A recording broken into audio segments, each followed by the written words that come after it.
So we have Amy Bartholomew from Carleton University. She's in the Department of Law, and I read on her website that she works on post-foundational legal and social theory, which sounds very scary and difficult. So I'm going to be very interested to learn more. We will move on to Amy. Thanks, Dennis. Well, I was lucky enough to arrive in Canada, virtually delivered to Leo's office door at Carleton University before he was poached by York University.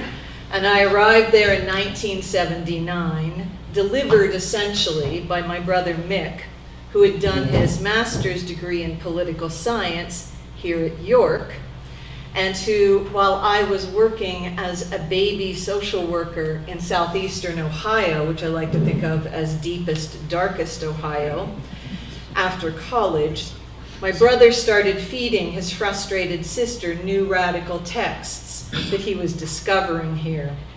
And the three that became pivotal to me were Miliband's The State and Capitalist Society, Poulantzas's State Power Socialism, and of course Leo's The Capitalist State, or the Canadian State, excuse me, the Canadian State.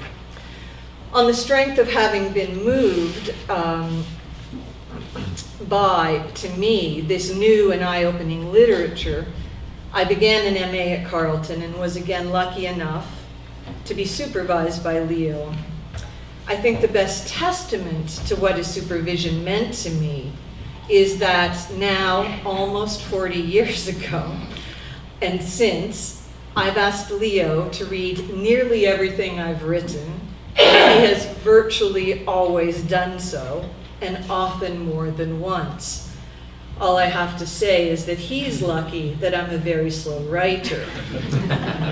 And this has been true, his reading of my work, even once I wandered some time ago now into the murky thicket of Jürgen Habermas's political and legal theory. Still, Leo, not always uncomplainingly, but nevertheless completely generously, has engaged with my writing even on this. And all I can say is talk about a commitment to developing capacities. And of course, my story isn't unusual. I don't think it's unusual at all. We heard Stephanie's terrific story.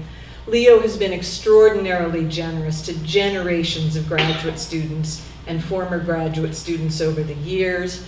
And I want to say both a very personal and public thank you to Leo that also, I'm certain, speaks for this generation, these generations of graduate students as well. Thank you. However, I didn't pay attention to the subtitle of this panel on education at all. In fact, I only paid attention to the developing capacities part.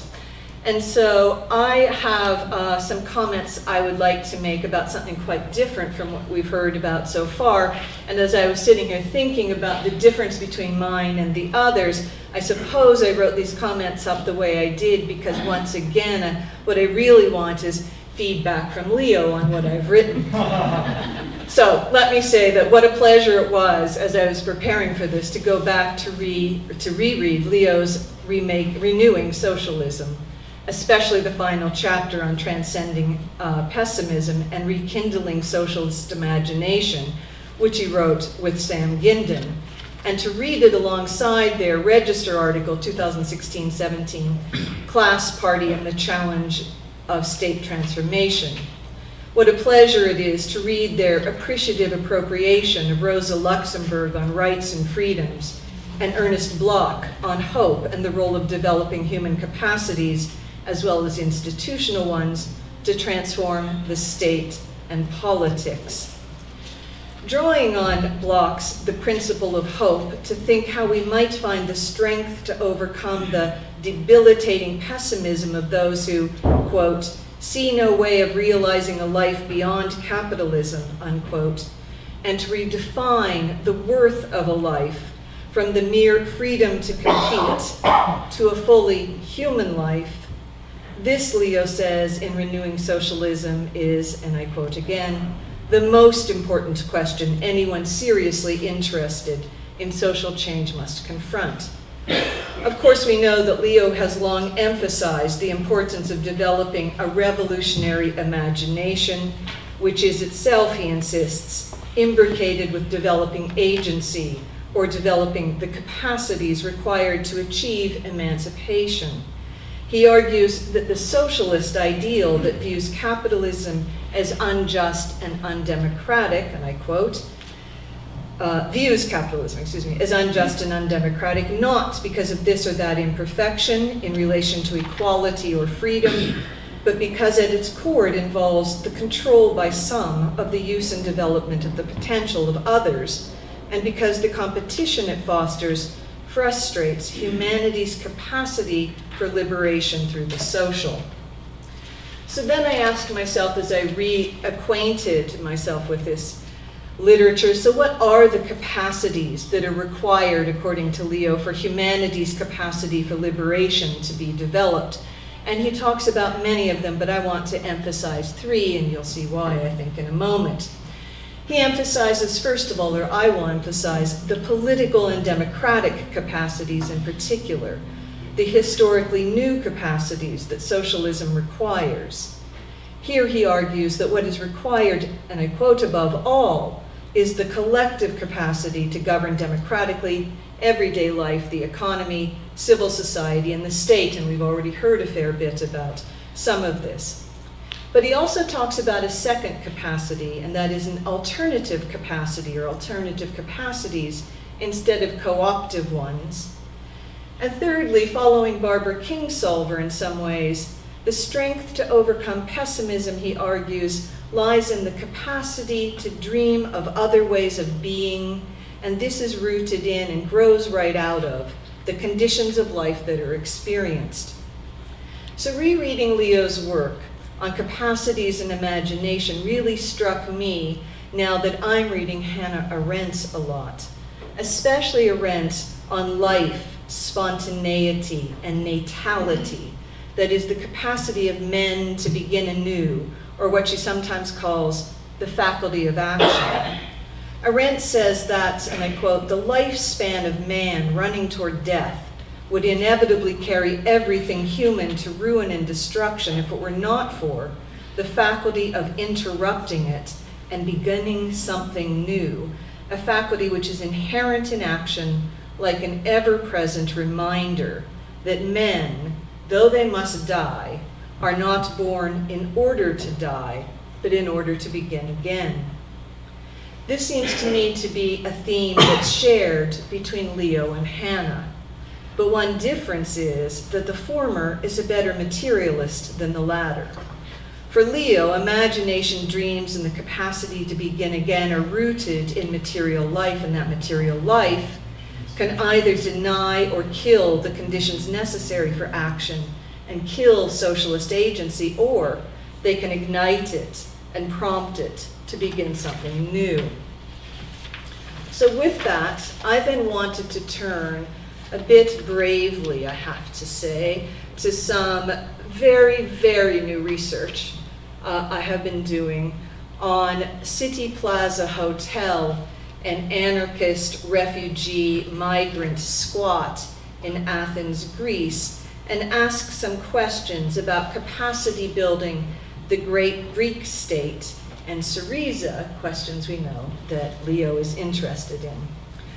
So on this basis, I'd like to provide a quick vignette of this space that functions as an alternative public sphere, an alternative civil society, and an alternative everyday life in the heart of Athens, Greece. It's the famous City Plaza Hotel in Exarchia that's been occupied by young Greeks, mostly anarchists, along with migrants and asylum seekers since April 2016. You've probably heard about it. It's even been reported on in Time magazine. So why City Plaza Hotel? I have three reasons. First of all, as an academic, it's because I'm interested in it and I've been there, as well as in some of the refugee camps and migrant camps in the Greek islands. Secondly, I think it provides a really interesting example of a project of developing capacities, cooperatively and reciprocally, radically democratic, alternative capacities, and the capacity to dream bigger dreams by doing other. But third, I also think it raises questions of the sort that Leo is particularly interested in, questions having to do with, as we heard on earlier panels as well, with engaging with capitalist states to transform and democratize them, and with socialist political parties like Syriza. And because I'm undoubtedly going to run out of time before I get to this, let me put the question I'd really like to pose up front. After I talk a little bit about the vignette, oh my God, okay, good thing I'm putting the question up front. I'd like to ask us to think about how, or even whether, radically democratic capacities of political parties like Syriza can be developed in ways that may develop a more productive engagement between it and parties like it, and the self-styled young anarchists and the asylum seekers and migrants like those at City Plaza Hotel. I'm clearly going to get through about a quarter of this, but let me give you the quick vignette. You know probably City Plaza Hotel was started by 400 young Greeks and migrants and asylum seekers in April 2016, 1 month after the EU-Turkey deal on migrants went into effect, trapping them particularly severely in Greece. The hotel had been vacant for some 7 years prior to the squat taking place.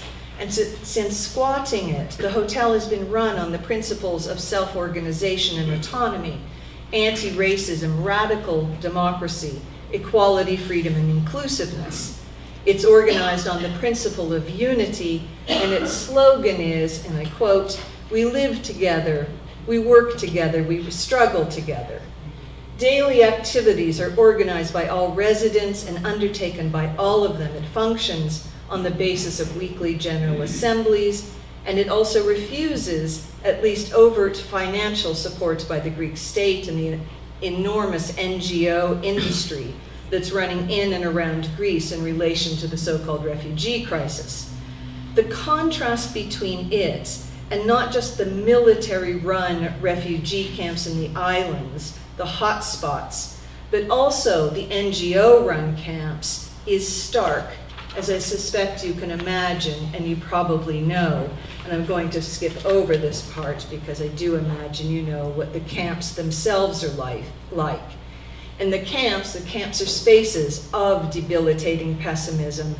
There's where there is no life, or at least no life worth living, and that's part of the reason so many asylum seekers and migrants immolate themselves, hunger strike, and hang themselves. City Plaza Hotel, on the other hand, does in some substantial ways seem to live and struggle in hope, developing at least a democratic and sometimes, I think, a socialist imagination. It exercises praxis grounded in political analysis, and we shouldn't overlook, of course, the fact that it challenges private property simply by virtue of being a squat. Furthermore, the struggles of daily life there are fundamentally different from the struggles in the camps. At City Plaza Hotel, the desires are developed, as Leo puts it, I think, to reach further and differently. The residents struggle to develop their political capacities to democratically organize their everyday lives. And this is especially remarkable and important, I think, given the highly gendered societies from which most of the asylum seekers come. It's also remarkable across lines of language, ethnicity, and both long-standing ethnic and political enmity, and new resentments about some being more privileged than others in the asylum system, and so on. At City Plaza, they struggle to understand one another in both mundane and deeper ways. Cutting out. But the City Plaza residents aren't just democratic, they're also developing a culture of resistance. Not only is it run relatively autonomously and democratically, but it also has a key organizing point of being a center for the struggles of asylum seekers and migrants in Athens, along with especially young Greeks organizing protests and so on, far beyond Greece.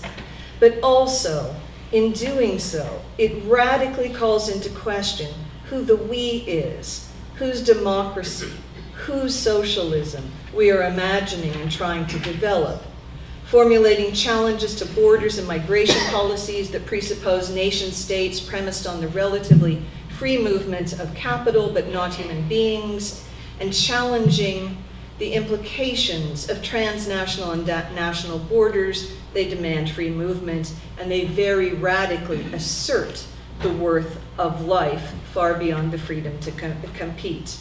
Wrapping up. If this isn't a wildly, overly romantic depiction of City Plaza Hotel, I believe that in some ways it does represent a democratic reinvention of life among equals. And it poses, I think, an important question to our socialist politics.